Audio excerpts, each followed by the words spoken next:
My name is Victoria Calloway, and last month my entire family sat in a ballroom watching me on a stage they never knew I'd built.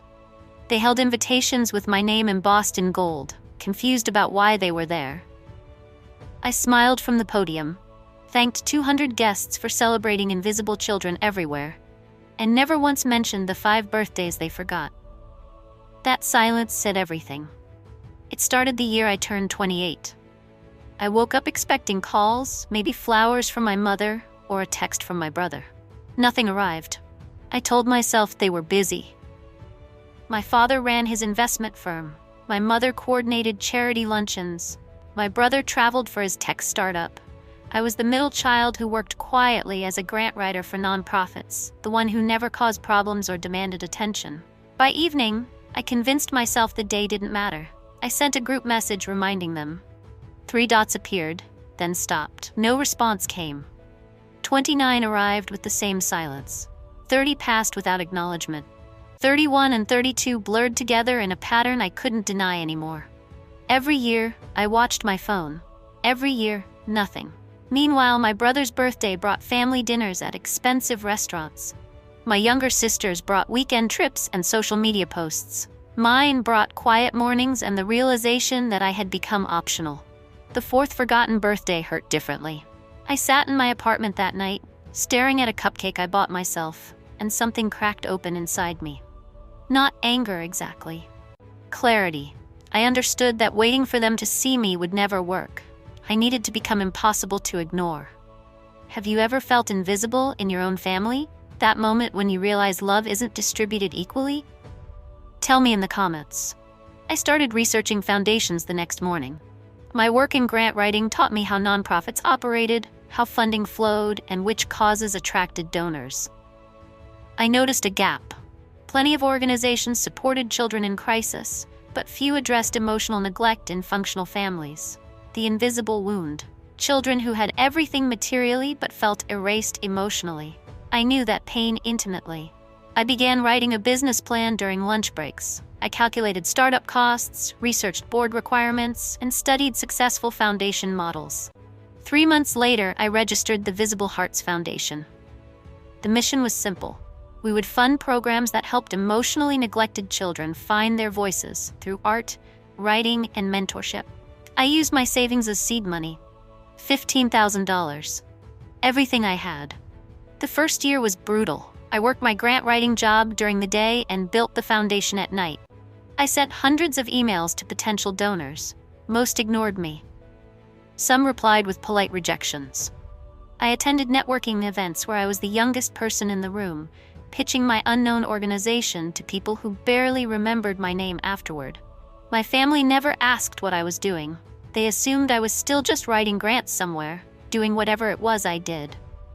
Then, I landed my first major donor, a retired educator who had experienced parental neglect herself. She contributed $50,000 and introduced me to her network.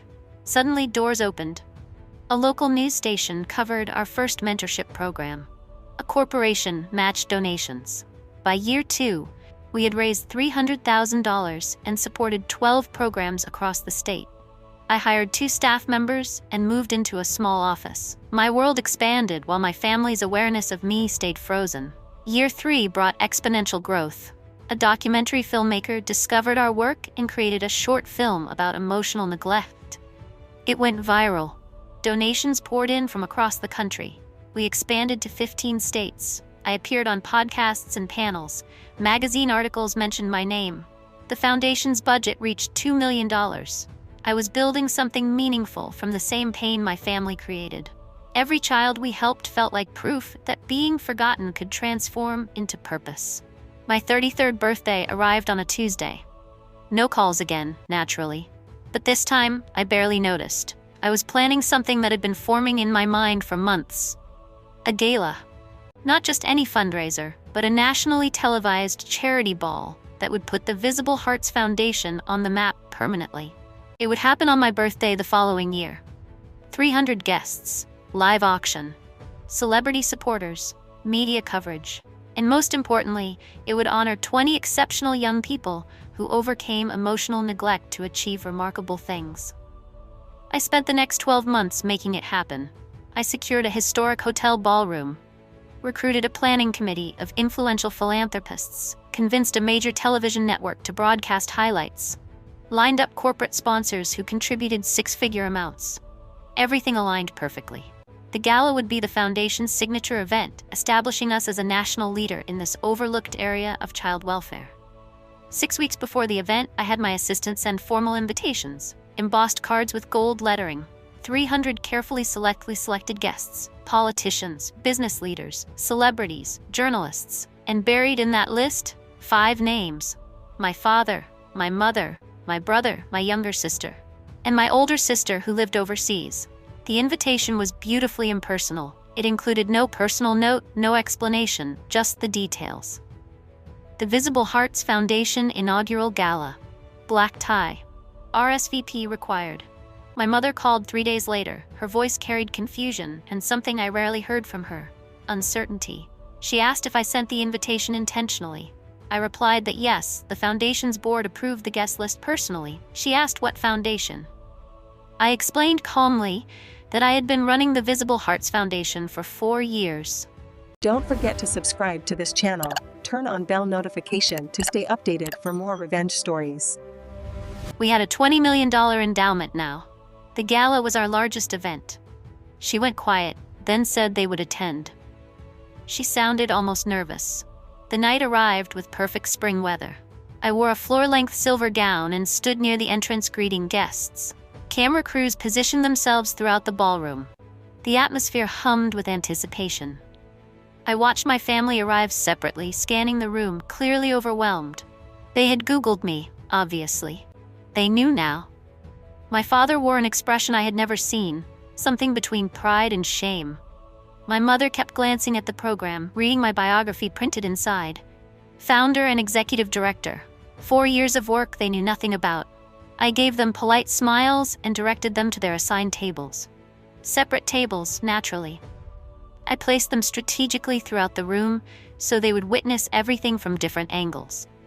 Then I returned to greeting senators and corporate executives, people who knew my work and respected what I had built. The contrast was intentional.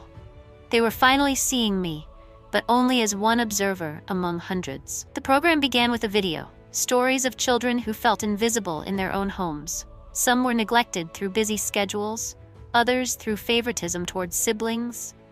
The testimonials were heartbreaking and powerful. I watched my mother wipe tears. My father sat very still. When the video ended, I walked onto the stage. 200 people stood and applauded. The camera lights were bright and warm. I spoke for 12 minutes. I explained why emotional neglect matters, how children internalize invisibility, how it shapes their entire lives. I thanked our donors and sponsors. I introduced the 20 young people we were honoring, each one a testament to resilience. They joined me on stage, more applause. Cameras flashed. I never mentioned my own story. I didn't need to. The date on every program, the foundation's birthday, told anyone paying attention exactly when this work began. May 14th. My birthday. 5 years of silence transformed into this. During dinner, I circulated between tables. I stopped briefly at each of my family's tables. Professional, gracious. I thanked them for attending and supporting the cause. My brother tried to start a real conversation, but I was already moving to the next table. There were major donors to thank, politicians to cultivate, actual work to do. They had come to an event where I was the center, but I was too busy for them. The irony was beautiful. The gala raised $4 million that night. The television broadcast reached 2 million viewers. The foundation's social media gained 50,000 new followers by morning. Articles appeared in major publications. My phone filled with messages from colleagues, supporters, and journalists. Somewhere in that flood of notifications were texts from my family.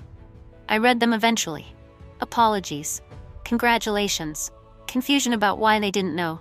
I responded politely to each one. Brief messages. Thank you for coming. I appreciate your support. Nothing more. The following week, my mother invited me to lunch. I accepted because refusing felt petty, and I had moved past pettiness. We sat in her favorite restaurant, the one they used to take my siblings to celebrate their milestones. She cried. She apologized. She said she didn't realize how absent they had been. I listened calmly. I told her I forgave them, and I meant it. Forgiveness didn't require closeness. It just meant I was no longer carrying their neglect as a weight. My father sent a check to the foundation, a generous one. I had our team send a formal thank you letter with his name listed among major donors. My siblings tried harder to stay in touch. Group texts became more frequent. They invited me to gatherings. I attended some and declined others, depending on my schedule. The foundation kept me genuinely busy now. I wasn't avoiding them out of spite. I simply had a full life. They were no longer the center of. The foundation continued growing. We launched programs in 30 states. We partnered with schools and therapy centers. Every child we helped carried a piece of my story, though they didn't know it. I transformed 5 years of forgotten birthdays into a legacy that would outlive all of us. That was the revenge that mattered. Not making them feel guilty. Not dramatic confrontations. Just building something so significant that their absence became irrelevant. I still celebrate my birthday quietly. I buy myself cupcakes. I take the day off. I respond to messages from colleagues and friends who remember now because they pay attention. My family sends gifts and calls. I accept them graciously. But the relationship changed permanently that night in the ballroom. They see me now, but only because I made myself impossible to ignore. And honestly, that distance feels right. Some people earn closeness. Others watch from assigned tables while you build empires from the rubble of their neglect. The gala became an annual tradition. Each year on May 14th, we gather to honor invisible children who found their voices. My family attends. They sit in the audience and applaud. They donate and support the work. But they understand now that they are guests in a world I created without them. That invitation they received wasn't about reconciliation. It was about showing them exactly what they missed while they weren't paying attention. 5 years of silence answered with a lifetime of purpose. That's how you forget someone back. Elegantly, permanently, and on your own terms.